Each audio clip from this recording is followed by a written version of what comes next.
All right. Well, we should be recording now. Welcome, everybody, to our September meeting for Flourishing by Design. We call ourselves FxD, Flourishing by Design. We're a special interest group with the Harvard Human Flourishing Program, and really excited to see everybody today. We did end up changing the time just to accommodate some of our European friends, so thanks for those of you for being flexible. As you can see, we are recording today, so hopefully you can attend this later on if you want to rewatch something or just, dive a little bit deeper on some of the subject matter. In the meantime, I'm just going to get started and begin with an acknowledgement of country. The Flourishing by Design community acknowledges the Wurundjeri people as the First Nations owners of the lands where FxD began. We pay respect to their elders, laws, customs, and creation spirits, and we recognize that these lands have always been places of flourishing exploration through and by design, and that these lands were never ceded. So today we're going to be doing our third ever PechaKucha. I should probably introduce myself. My name's 𝐐𝐮𝐤-𝐤-𝐿. I'm the founder of FxD, and we don't always get to highlight the people that are part of the community. And we wanted to be able to not only invite people for our monthly meetings to feature different speakers from various disciplines within flourishing and or design. We want to be able to also highlight our members, and these PechaKucha events enable us to do that in a more casual setting. So this is our Q3 version of this. We had other instances in March and June, and that was really nice to be able to see 6 people present in March and 5 in June, and now do it again. So we're consistently keeping to that 5 to 6 speaker schedule, and that allows us to do one question after each presenter, and then perhaps a little bit of conversation at the end as well. So with that in mind, I did want to just highlight the ones that we've done to date, and then also things that we have planned for the end of the year. So right now we're in September, so of course we're going into Q4 soon. We still have a couple of things up in the air for our speakers. So if you have suggestions on speakers to feature, please let me know. What we may be doing in the next meeting in October is discussing the book that we have a call for chapters out for right now. So as we've talked in some of the past few meetings, we're doing a Flourishing by Design handbook, and that's part of a book series that highlights workplaces.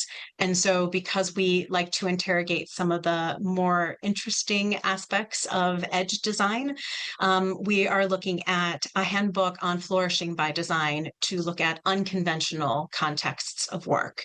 So we've already captured quite a few proposals, but we are still open until September 22nd to get those coming in. So we might use October to talk through some of the proposals in the book, or we might just feature other speakers. So if you have suggestions on speakers, please let me know.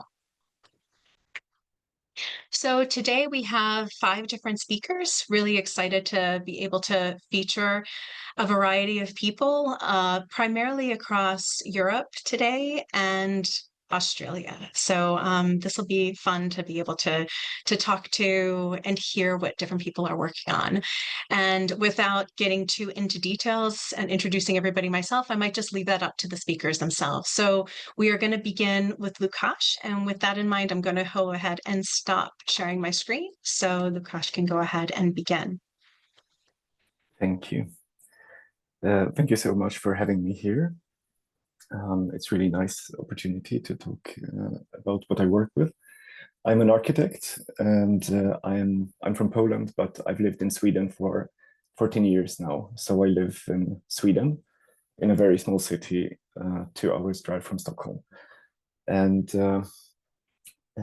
yeah, I can kick off my presentation so that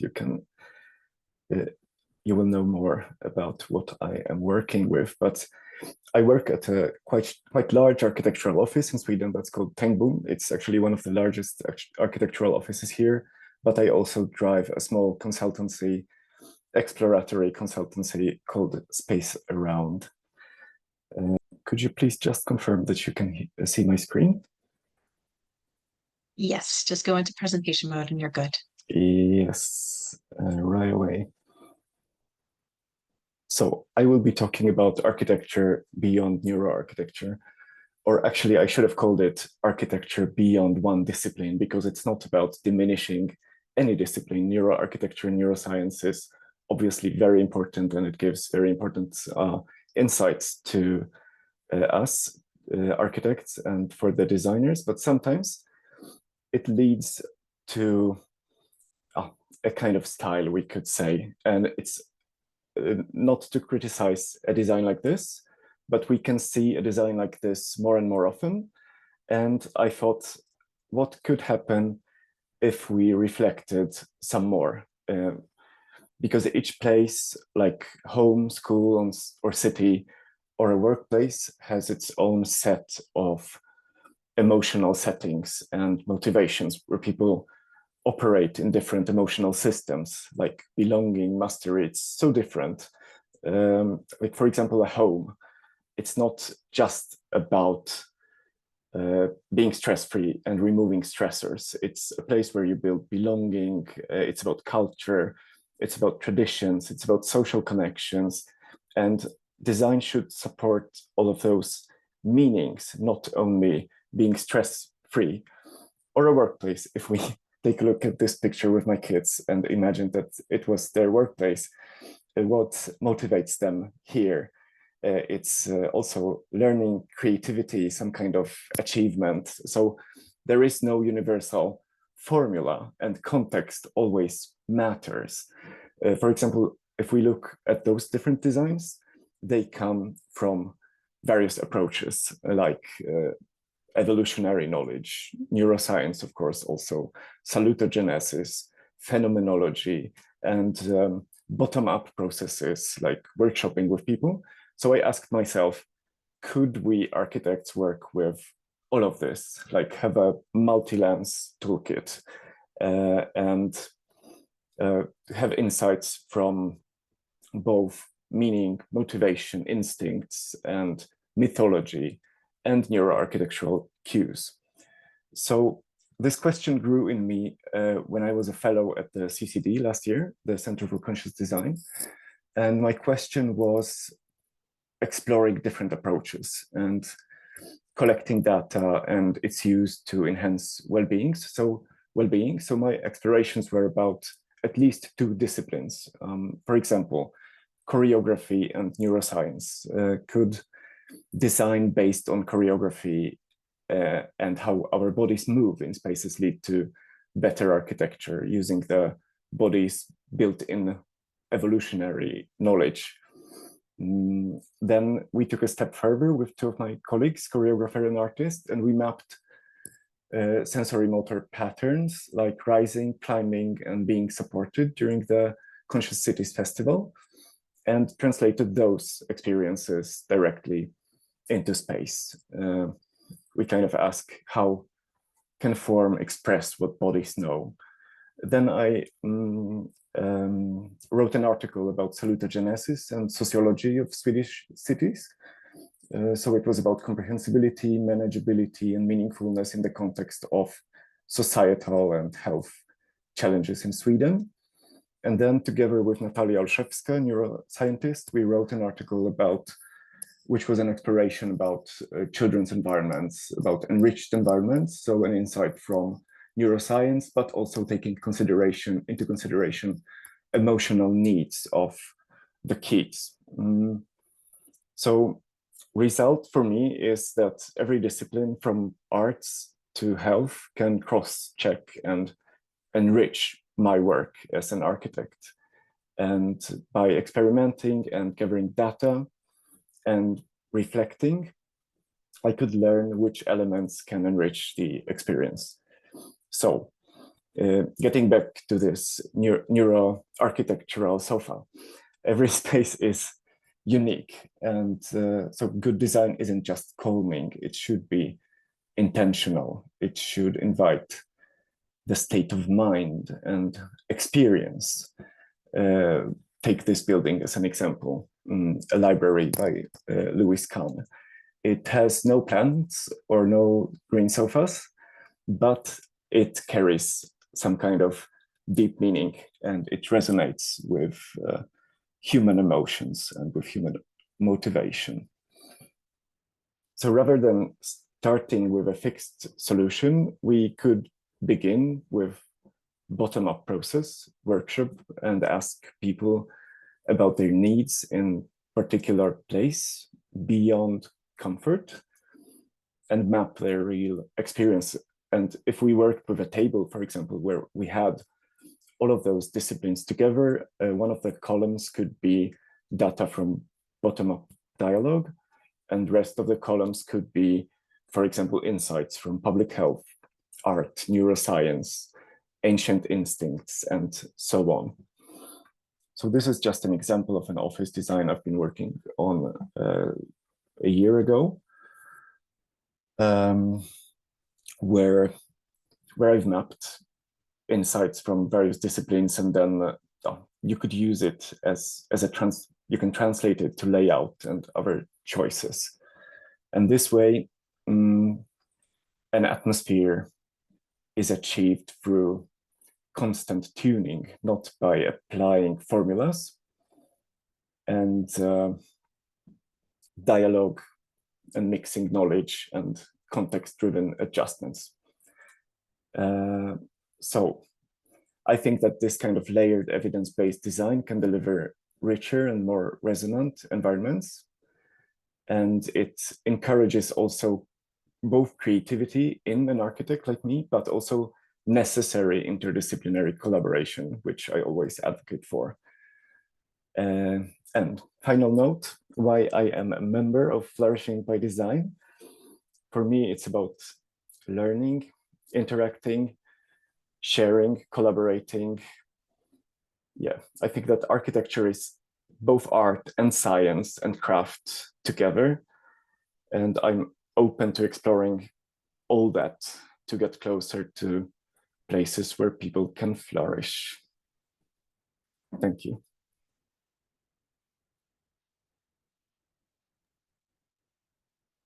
Wonderful. Thank you, Łukasz. That was great. Thank you. Thanks. Thanks a lot. So do we have any questions for Łukasz? I noticed Anne had a suggestion about Anna Halprin with dancing. Yes, dance. Yeah. Did you want to say anything more about that, Anne? Well, so I studied in Seattle and looked at the work of Lawrence Halprin, and as a result of that sort of learnt about sort of Anna Halprin. And all the way through my time in academia, I worked with the dance course, looking at sort of how our bodies interact with the sort of space and things like that. But I just think Anna Halprin, and even the way that they annotated dance movements, is something where we can learn from how people move through space. So yeah. I think it's a very fascinating topic. It's nothing we architects look at daily. I think it sounds quite strange to work with dance as an architect, but I think it provides great insights actually for design. Well, we even did an experiment. Sort of there was a corridor near the canteen, and we just positioned the bin. So one point we positioned the bin next to the wall, then the bin in the middle of the corridor, and then on the other, to watch how people sort of just move round it and how they really do skirt round it. So and you that realization that everybody is constantly doing that little bit of site analysis, sort of what's in ahead of me, and do I need to be near that smelly bin or do I not need to be near the smelly bin? Yeah.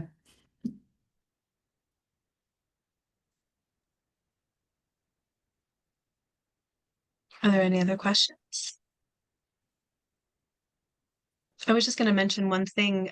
So I know Łukasz from the Conscious Center for Design. That's one of the groups that I wanted to connect within the FxD community. And I was really interested and was able to participate in the workshop that he did earlier this year that was about movement and talking about the different aspects of movement. What was it, uprise? What were your different terms that we had to depict?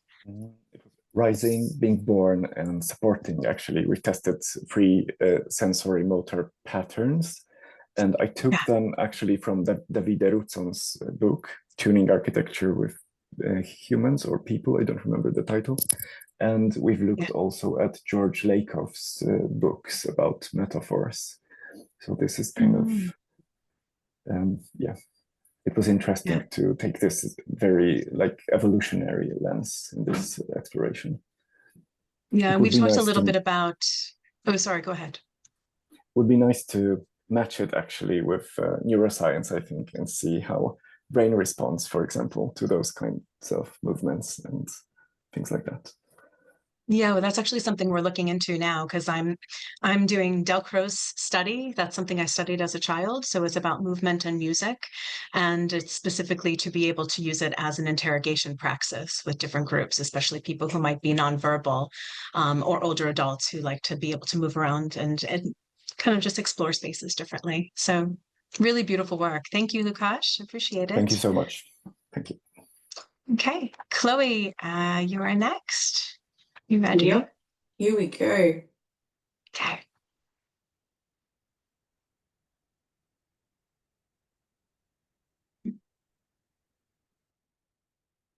Sharing. Sharing. Very good.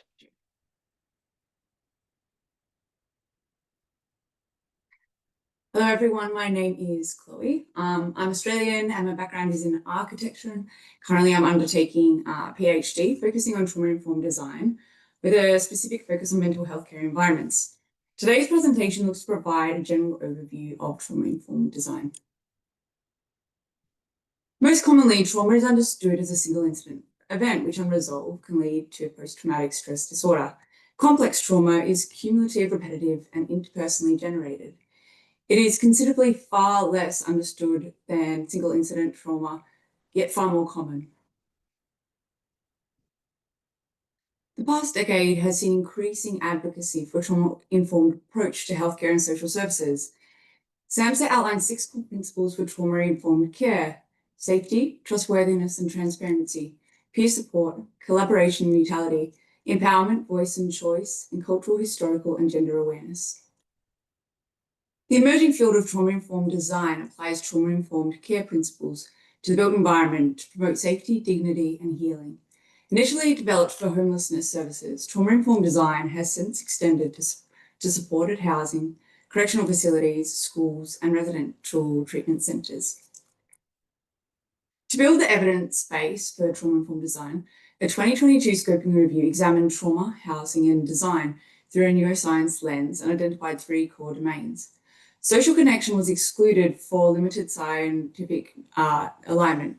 However, insights from interpersonal neurobiology emphasize its centrality to health and healing. In the first domain, safety and security, 2 key themes emerge.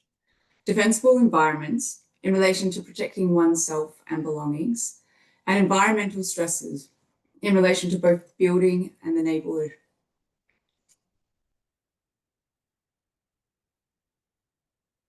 Designing defensible environments reduces real and perceived threats through 4 strategies: visibility, clear sightlines, lighting and open layouts; concealment, sheltered retreats or disguised spaces; and escape and secure boundaries, clear exits, unobstructed circulation, and privacy for people and belongings.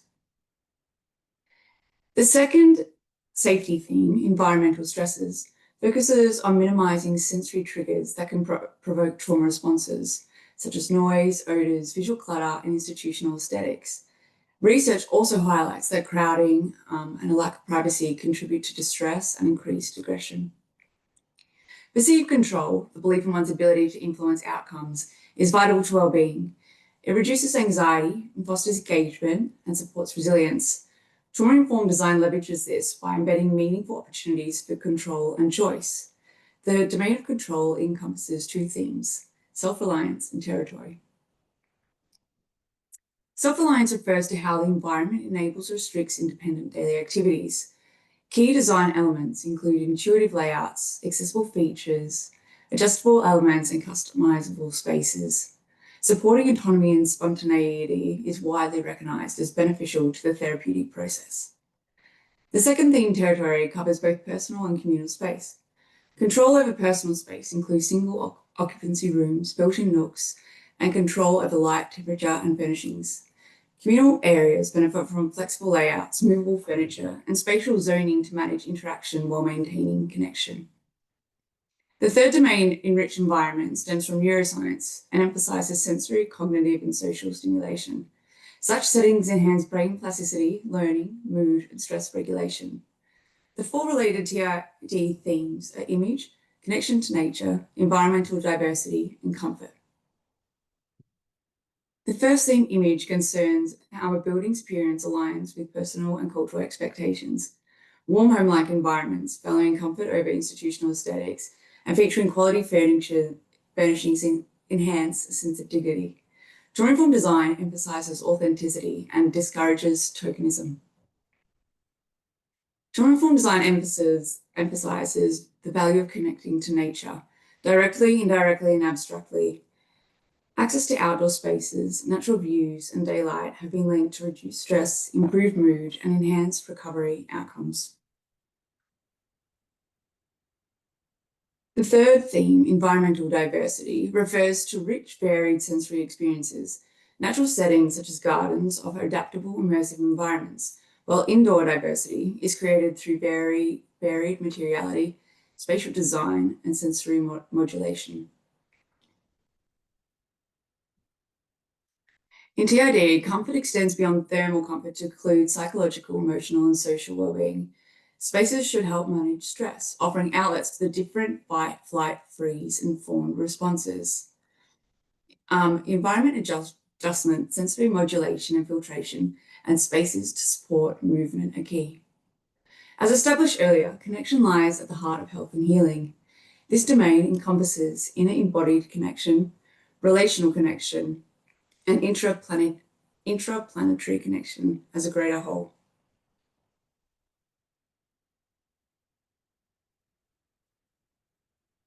Inner connection refers to one's ability to connect with both mind and body, and it is strongly influenced by lived experience. Gender and age-responsive strategies, along with inclusive features such as accessible design and culturally co-created spaces, are essential for fostering belonging and addressing trauma. Relational interconnection refers to bonds with loved ones, staff, community, pets, and even belongings. The built environment can reinforce these connections through private and soundproof spaces, user control, transparency, and inclusive features like ramps, resting areas, and intuitive wayfinding. Intraconnection refers to a deep relationship with place, historical, ecological, cultural, and spiritual. Culturally responsive design, co-created with communities, strengthens identity and belonging through meaningful spaces and materials. Native landscaping and site-specific narratives further support this connection.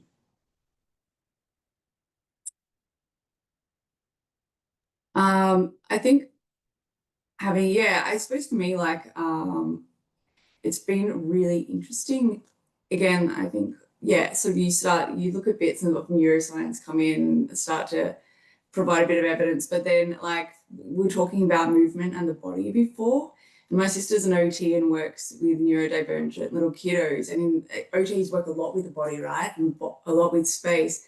And so, these disciplines, which already are doing so much within these, have so much to almost teach us, I think, as architects about how we embody and experience the world. So I think that's been, it's been just super interesting, I suppose, starting to gain insights from all these different disciplines and fields. And I suppose for me, this platform, it's the idea of connection and interpersonal neurobiology, sort of speaking a lot about connection. Basically, we're biologically wired for connection. And so I think it's to share a space with people with aligned design values and beliefs, like what emergent things can come from that, I think is really exciting, and I think can be quite powerful. Yeah, excellent. Thanks, Chloe. I really appreciate it. And I met Chloe was it 1 year ago now? That the Salutogenesis, it feels like forever ago. I know. But the Salutogenesis event that was in Watch, Poland. And I know Lukasha was talking to you about that when I was there, not too long ago, but I guess a year ago. But very interesting. Love that work. And then especially with meeting Christine and Janet this year, and recently B. Davis for trauma-informed design. So I really like how you're furthering some of that work. It's really beautiful. Does anybody have this book? It's great. Oh, yeah. It's great. It's kind of like the Bible. It's great. All right, good. Does anybody have any questions quickly for Chloe? I have a question. Can you hear me? Yeah. So I was wondering, in these types of buildings or care centers that you're designing with trauma-informed design, how Yeah. much is integrated with, I guess, the programming of the therapy and, Yeah. using the building itself as a means of therapy? Yeah. Just curious about that. Yeah. Well, so I'm putting together a case study at the moment, and I'm just recruiting. And yeah, it's looking at an existing mental health care facility. And basically, it was really interesting. It's a really interesting project because it came out of a Royal Commission into Mental Health in Victoria, the state where I live. And basically, it was co-designed the model of care. At the same time, the actual design of the building was being co-designed. So it was this like very much process which was completely integrated. And I think a building in and of itself isn't enough.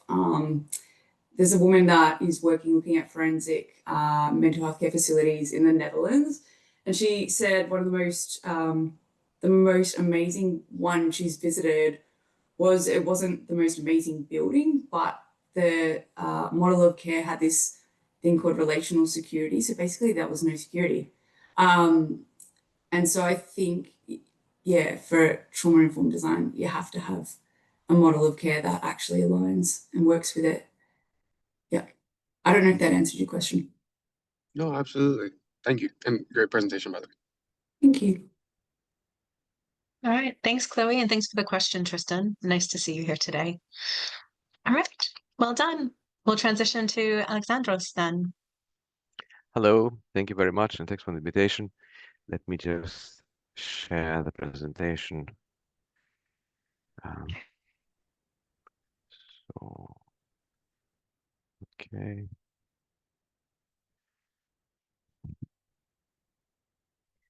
Okay, so I'm a neuroscientist, just to begin before I click, just cheating a little bit. I'm a researcher at the research center in Italy, and also I'm heading the psychology department in the Webster University Athens campus in Greece, and I'm a member of the Human Architecture and Planning Institute in Massachusetts. So the question for this slide would be, which one is the prettiest? And also for this slide, the same question.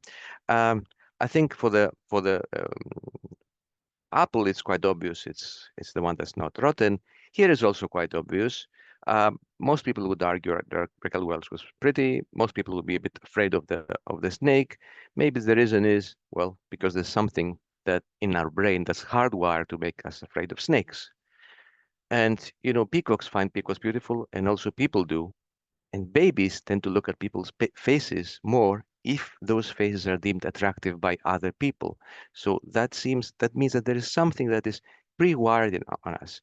It seems to be preference for fluency, for ease of perception, preference for symmetry, preference for organized complexity.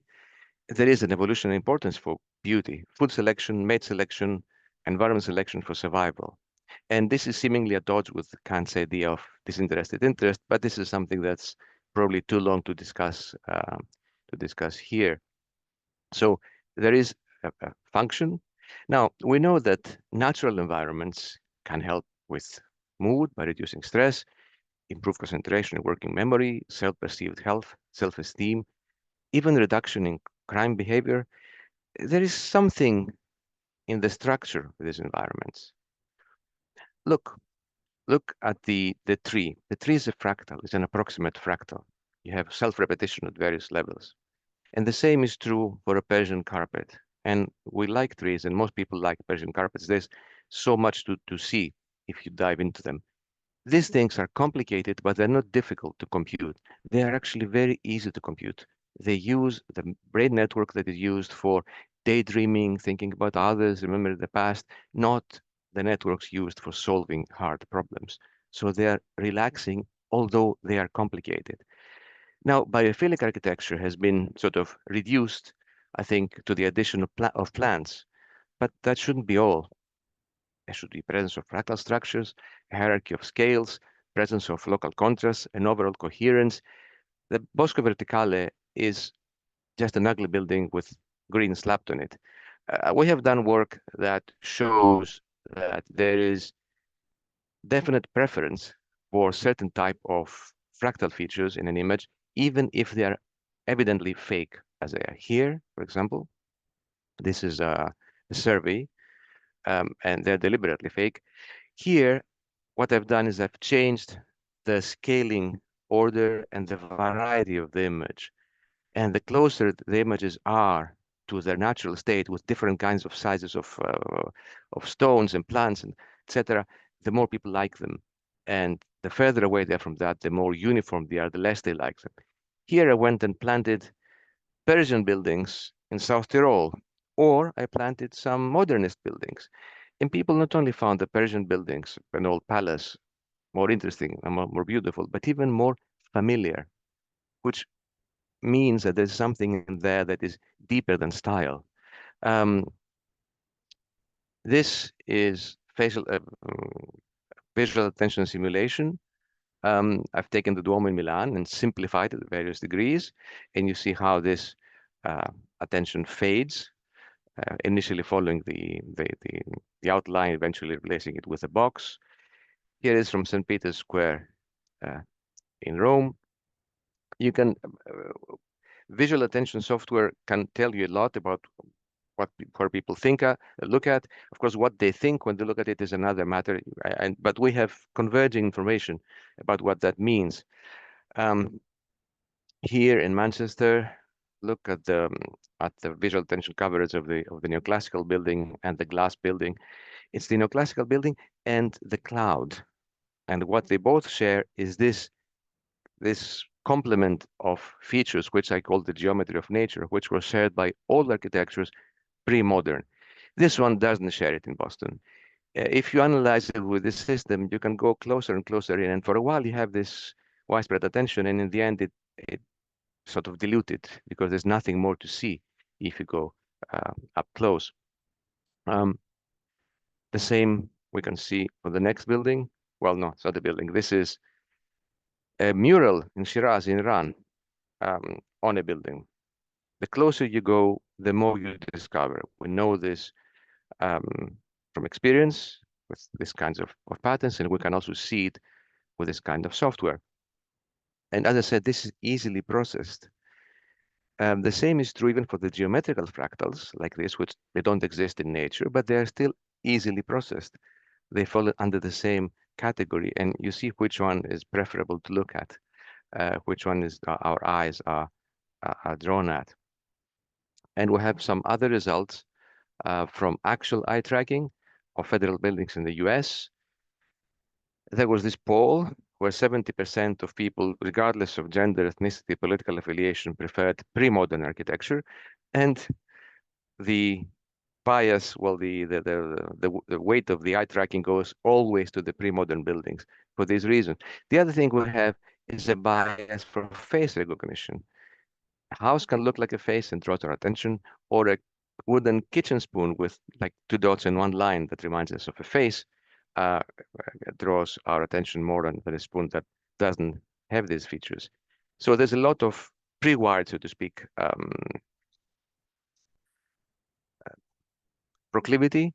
This kind of approach is not reductionist and it's not elitist. For me, it's the contrary. It's giving people back their voices in architectural aesthetics that are often being silenced and dismissed by experts. And this is why I became part of this.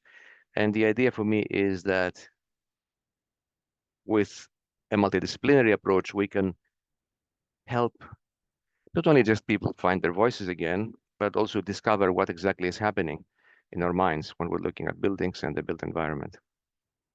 Thank you. Wonderful. Thank you, Alexandros. It's nice Thank to you. hear the neuroscience perspective and see some of the work by some of your happy colleagues like Abigail and Anne, who I also met not too long ago in Boston for the first time. So it's exciting. I like your number of Persian references too. Are you familiar with 𝐐𝐮𝐢𝐜𝐤-𝐟𝐨𝐫𝐦? Do you know 𝐐𝐮 in Calgary? Oh, you're muted. The name rings a bell, but I am quite familiar with Iran because my wife is Persian and we've been there, and the architecture and design is just amazing. Mm. So Yeah, that'd be yeah. interesting because 𝐐𝐮 interviewed Ty Farrell for us a couple of months ago, Okay. and we did some work together at the EDGER conference not too long ago. We were on a panel together, Ty, 𝐐𝐮, and I. So, all right, any questions for Alexandros? And Mm. Can I have a question? Go ahead, Kush. I was wondering if you think that a simple architecture which doesn't draw attention, if it still has, if it could have any use. I'm not sure what you mean by simple, because you can have vernacular architecture, which is simple, but by virtue of its materials, it incorporates its natural geometry in the wood, I for meant the example, one. or in the I meant the one that. in Sorry, please go.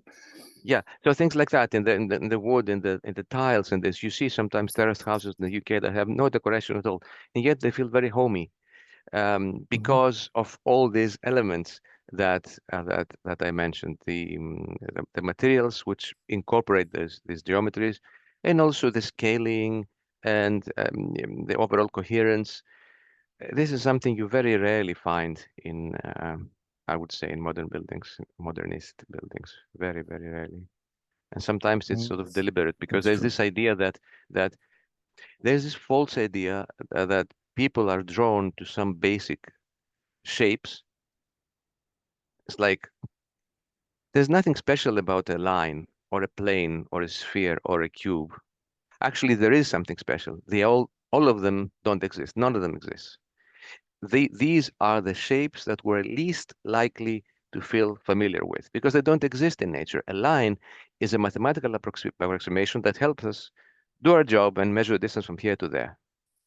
The same for a plane. The same. I mean, I have this wooden table here. I can actually feel its fine structure. So the real surface is not what I would, find with Euclidean geometry, but it's good enough, the Euclidean calculation. But the real surface is all of these little, undulations on the surface. That's the real surface, and it's much larger than the Euclidean calculation would have us know. This is just an example. So there's nothing that would make us especially resonate with these shapes. Actually, all the indications show that these are the shapes that stress us, because we don't grasp them easily. A tree is immensely complicated, but we grasp it immediately, and it's been shown neurologically. I mean, there's like no extra activity. You can be looking at the tree or just, relaxing, same activity. You can be looking at a glass surface building, and that would make your brain trying to compute what is this thing. Thank you. Thank My you. question was because I was wondering because I also wrote and read about this kind of architecture which doesn't draw our attention, which we just pass by without noticing. It doesn't relate to us. But I thought, it's a provocative thought, but maybe a kind of building like this or a space like this could also serve something in special circumstances. Yes, but I think, as I was saying, in English terrace houses don't really draw our attention specifically, but they feel familiar. So imagine changing those facades with the bricks and the very simple openings, just changing them with walls that are flat painted or just glass surfaces. It will be simple again, but it will not be as relaxing or familiar. Yeah. So there is this attunement, even if there's attunement, yeah. And of attention. of course, the eye tracking is just one tool. Yeah, there are other tools. It's not like the end of all biometric measurements. Yeah. Sure. Thank you. Thank you. All right. Great conversation. Thank you both. Well, let's go ahead and get back on schedule a little bit and jump over to Pete. Thank you, Alexandros. I think I took a slightly different approach to this, but it'll be more of a maybe zoomed out view. All good. No problem. All right, so let's see here. First of all, thank you all for sharing this. Really fascinating. My mind is expanding as we speak. And see, I'll share screen. And here we go. And then play from the start.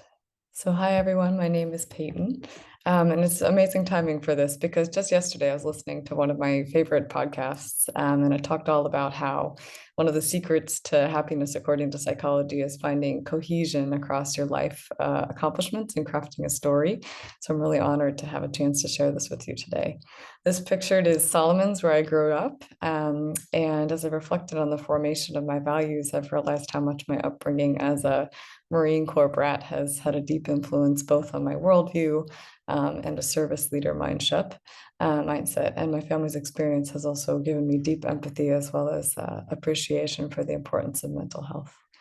In addition to my family's role in shaping my values, I grew up really close to nature, and realize now how much that has come to influence interests and also what has kind of become my design ethos and designing by nature and recognizing our responsibility to promote holistic health for people and also for the planet. And with this interest, I had a chance to serve with AmeriCorps in Southern California, and I was placed with Day One, which is an environmental and public health organization that works to institute programs for low-income families. And it was really inspiring to work with this group of passionate servant leaders on all sorts of initiatives. 20 seconds is too fast to lead, but all this mindset and healthcare interests led me to develop a hope to serve a really global population and to enhance well-being around the world. And I discovered Cornell's Global Public Health Science major is the perfect home for this within human ecology, a school dedicated to the study of people. And here I discovered the Health Design Innovations Lab, which is a multidisciplinary community where it was exactly what I was seeking, a chance to learn more about environmental psychology and the science of how spaces influence health while also applying it directly into translational practice. HJL is connected to the Institute for Healthy Futures at Cornell. And here, this is an amazing institute that combines health, hospitality, and design, and really where I found my home at the university because this integration just made so much sense. I had a chance to do an internship through them at Ronald McDonald House, New York. And this experience was both my first practical design experience, collaborating with other students in Mardell Shepley's Health and Healing Design Studio to propose a place-based redesign for the house, as well as a chance to understand family-centered design on a new level. I also had an opportunity to meet Rosalind 𝐏𝐞𝐜 and to work with 𝐏𝐞𝐜 Inc. And our research led to the development of a one spirit design framework of how design can be used to shape and enhance people's well-being from a mind, body, and spiritual perspective. And switching lens, through all of this, I realized how important it is to understand the mindset of healthcare leaders if you want to make an impact on evidence-based design. So I was really lucky to be able to complete my master's in health administration and also to intern at UC Health in Denver, which gave me a really on-the-ground appreciation for this unique challenge of integrating research into practice. After graduation, I had an amazing experience to travel around 20 different countries while working remotely and a chance to study and intern in the hospital of across three different countries. My longest shadowing opportunity was in the Netherlands at the Maastricht University Medical Center, where I implemented the design diagnostic research method to study the alignment between operations and design, and developed a really keen understanding for a culture in which maybe they don't know all the terminology around evidence-based design that we talk about in the US, but it's implemented more instinctively. And I took all of these insights with me then to a role with the HKS advisory team and had a really incredible opportunity to serve along like-minded people and understand in a much more detailed experience what the design process actually entails and how to integrate research within that. Also volunteer on the side with and lead the Built Environment Task Force as a part of the Health Promoting Hospitals Network.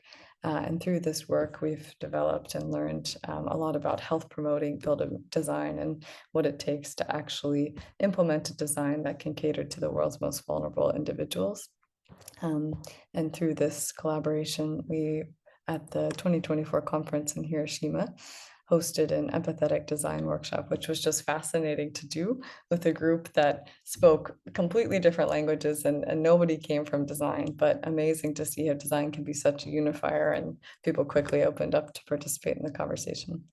I also had a chance while in Japan to visit an Aru wellness resort in Okinawa, and there I was introduced to the concept of Vedic architecture, or the process of implementing Ayurvedic principles into design. And this to me was a chance to really experience what it feels like to be in a space that embodies one spirit in practice. Following all these experiences, I launched a podcast with a friend from the psychology realm called Worlds of Wellbeing. And it was an amazing chance to get to share and spark international conversations inspired by originally the Blue Zones philosophy and how different communities approach well-being naturally.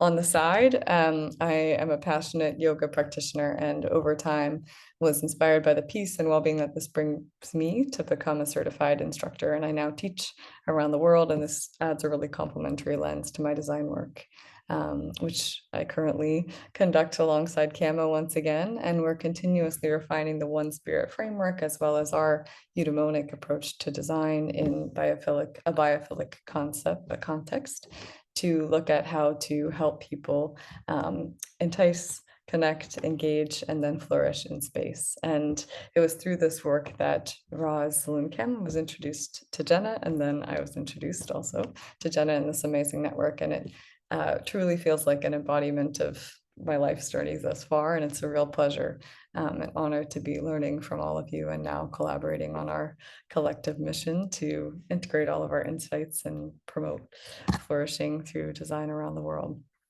So sorry, that was really rapid fire.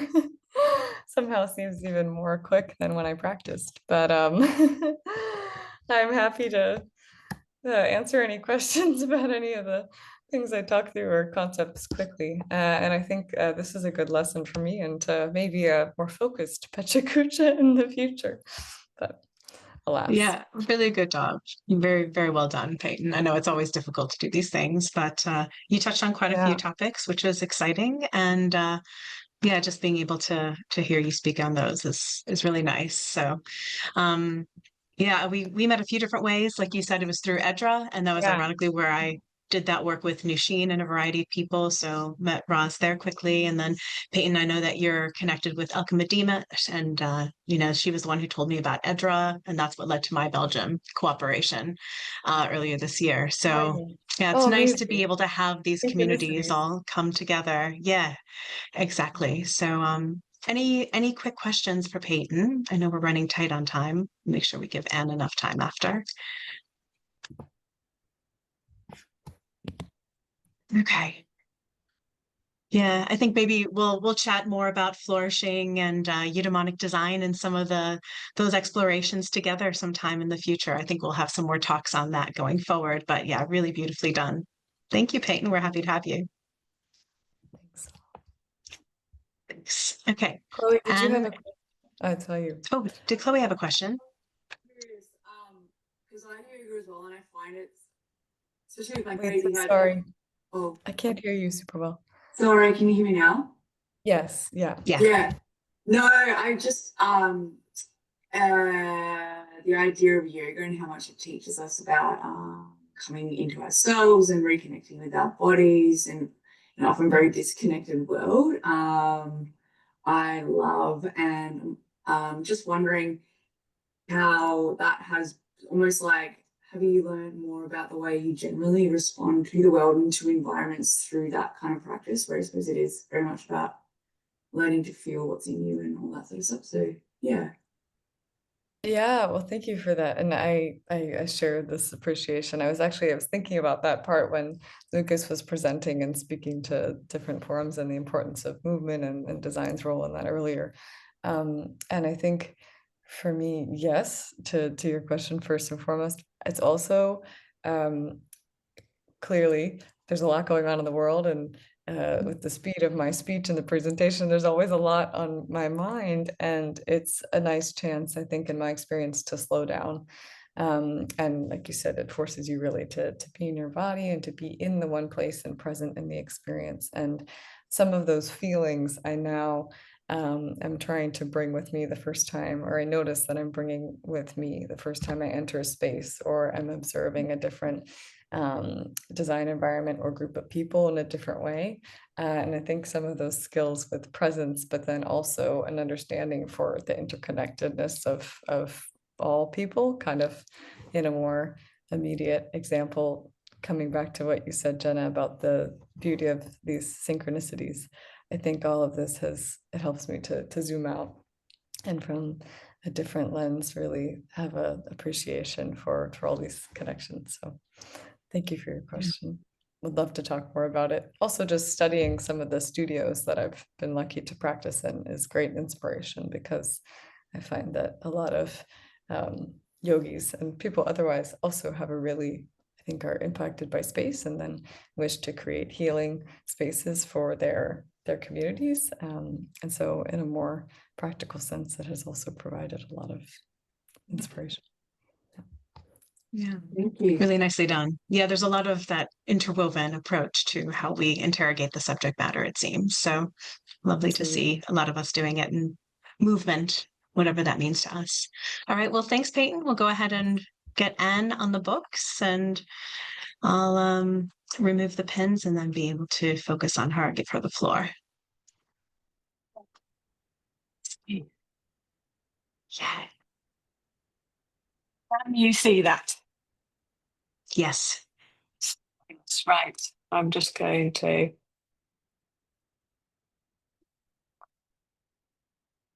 we go. Now, in theory, it should already start. I know we're not quite there yet. Right, there you go. Can you see that okay?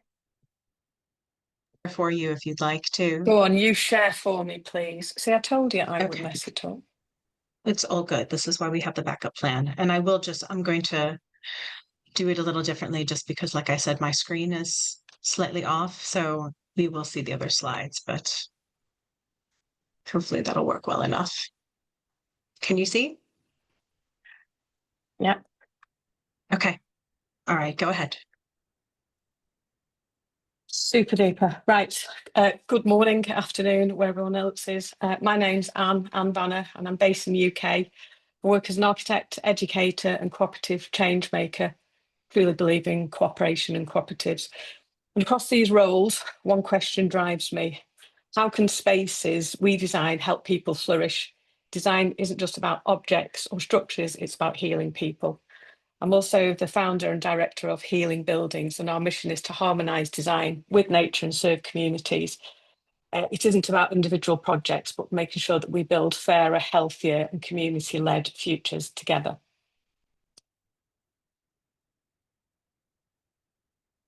So my thing is always about housing equals health.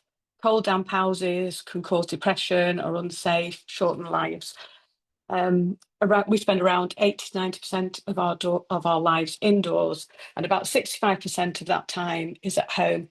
That's what the Royal College of Physicians tell us, meaning the quality of the housing is literally shaping the lives that we have. I truly believe that every home should feel joyful. It should be like a tree, waste nothing, generate its own power, cost little to run, and make us all feel happier and more productive and connected to one another.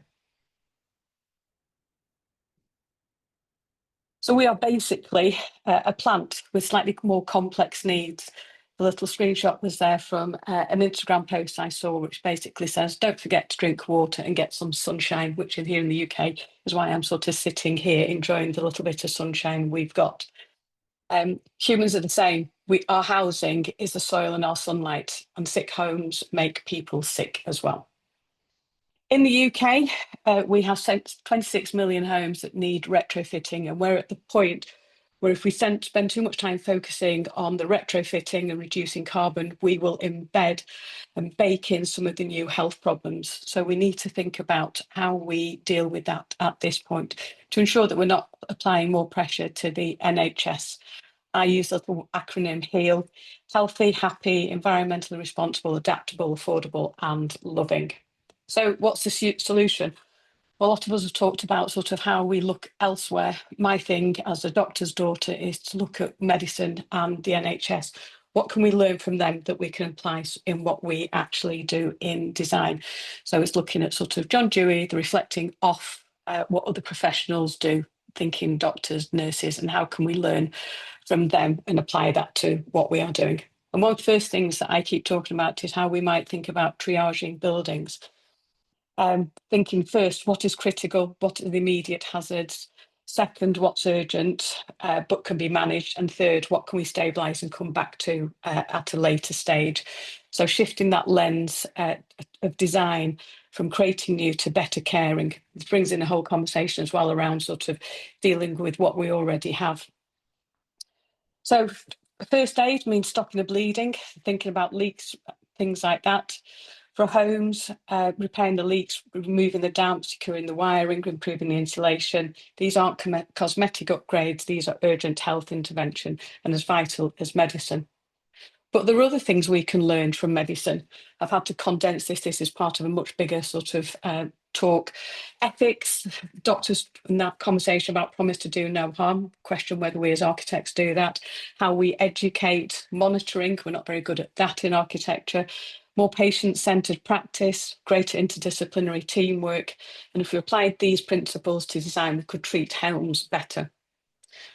Bringing on board the salutogenic turn, that focus of what's happening in medicine, we need to think about sort of that in design. We need to be moving beyond the sort of harm reduction and thinking about how we generate the health and well-being. Healing is about flourishing and not just the surviving. So thinking about the housing from the spectrum of that, this again is a series of images that was done from a talk which I called "How is your house trying to kill you?" And we literally just walked through sort of a UK home, looking at sort of all the dangers of what we could do and thinking about how we improve sort of the health and well-being within homes. So trying to bring the educational element as well to people who don't come from a built environment background. And how buildings learn, again, that sort of retrofit, not interested in what's going on new, thinking about what we've already got. We used this framework a lot when I was in academia about sort of the different layers in a building from Stuart Brand and the time shifts that happen over that, but how they actually learn as a building sort of evolves. So healing also means caring for buildings across their whole lifespan. We also think about sort of thriving homes. This little image is from Hundert Wasser from Venice, who talked already back then about sort of the various skins. So think about the layers of the building, the skins that we have and where they overlap.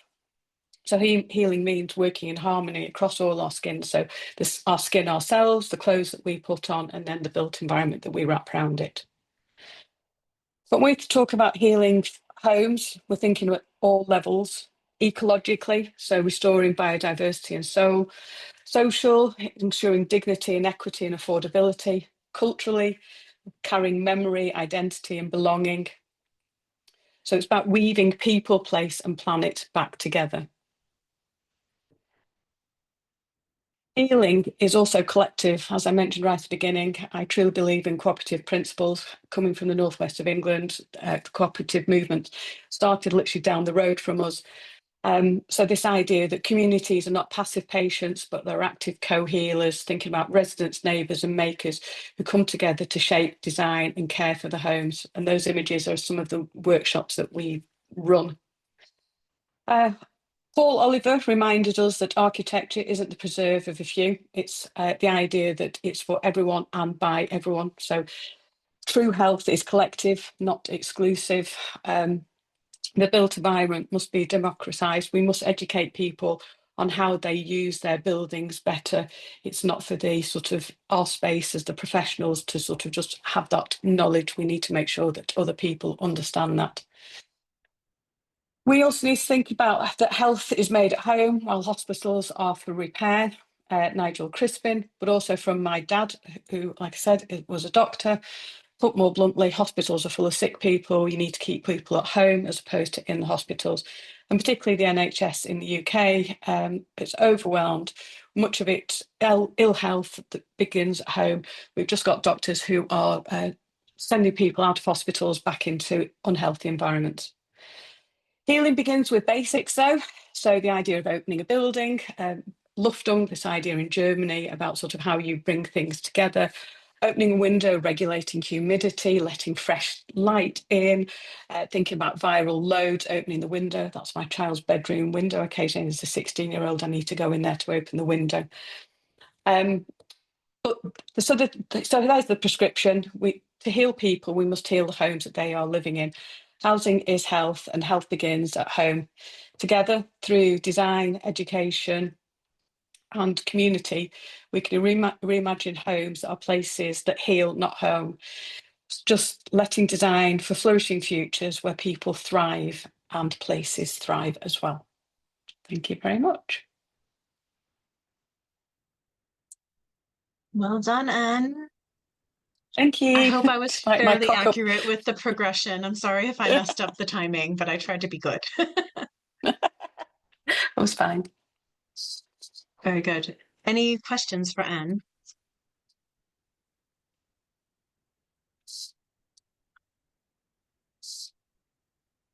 I got lightly then.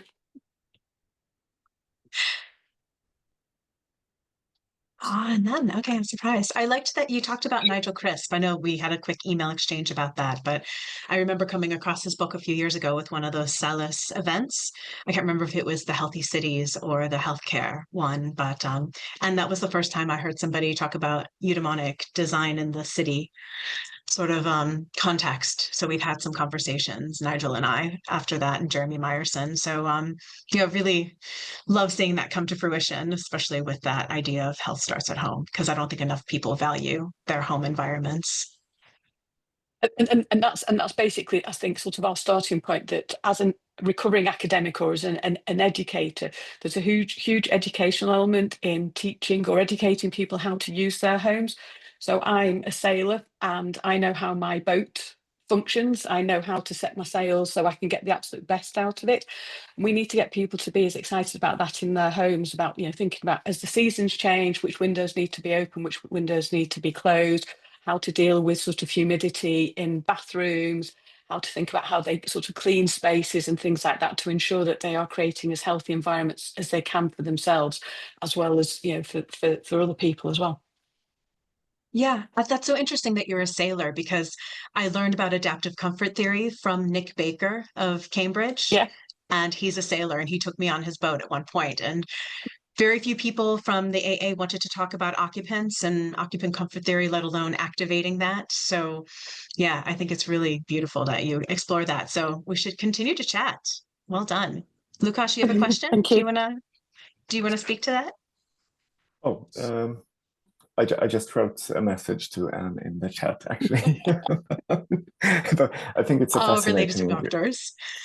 Yeah, exactly. Coming from a doctor family, I can really relate to your approach.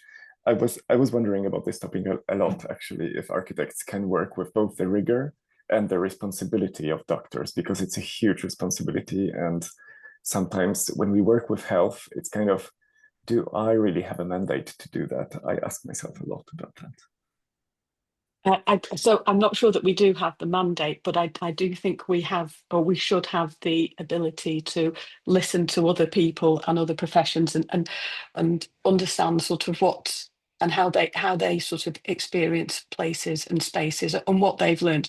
So when my youngest was born, he was born in a new maternity unit, and he got jaundice, and the midwives wandering around sort of going, it's because of the windows. In the old place, we had much taller windows. We lost you for a bit there. I don't know what happened there, but go on. Did someone have a question? I think we may have one more, Tristan. Yeah, less of a question and more of just a comment of, maybe I missed it, but there's actually a collaboration, I believe, with HKS and the FDA about home as a healthcare hub. There's just several research reports and findings that I think you might be interested in, and so I figured I'd share. That's wonderful. Thank you very much. Yeah, I'll check I those can out. send a link in the chat. Thank you. I'm excited about October in Miami. I will let you know. Cool. I'm jealous. I'm no longer able to attend, but I'll live vicariously through you both. Looks like it'll be a good event. Yeah. Absolutely. And Very much looking forward to it. it should be good. Roz, did you have a question? Rosalind, did you want to ask any of your questions that you had comments about in the chat? No, I'm just loving this and interjecting my comments. You're all looking at the good work that we all do through different but unified lenses, and bravo to your quick and wonderful synopsis of your individual work. But we all, for me, it's finding the right clients to then bring all of this to fruition. And I work in acute care, healthcare building, and oftentimes we're only as good as the people we work for. So not just educating ourselves, but getting this way of thinking out to those who make decisions about the buildings we build. And, I'm sorry, and I'm going to say your name wrong, so I'm going to call you Luke. We are responsible, and we do need more rigor around architecture because our buildings outlive us, and what we leave behind has to have an opportunity to grow and adaptively be reused for the next generation. So using all of these theories certainly can take us on into not just the current state of the way we live, but the way we will evolve. Yeah, that's an excellent point. And you're right. I think just being able to see what's going to resonate with whichever client we're working with. And that's, I think, the beauty of bringing together the different disciplines and some of the knowledge and the research, because then we could perhaps pull on that knowledge base and offer those interesting tidbits, whatever might actually go and get through to somebody so that they can do design better and we can help them do design better. So yeah, very much agree. Does anybody have any closing remarks, questions? I know we're a bit over, so sorry for that, but good conversation.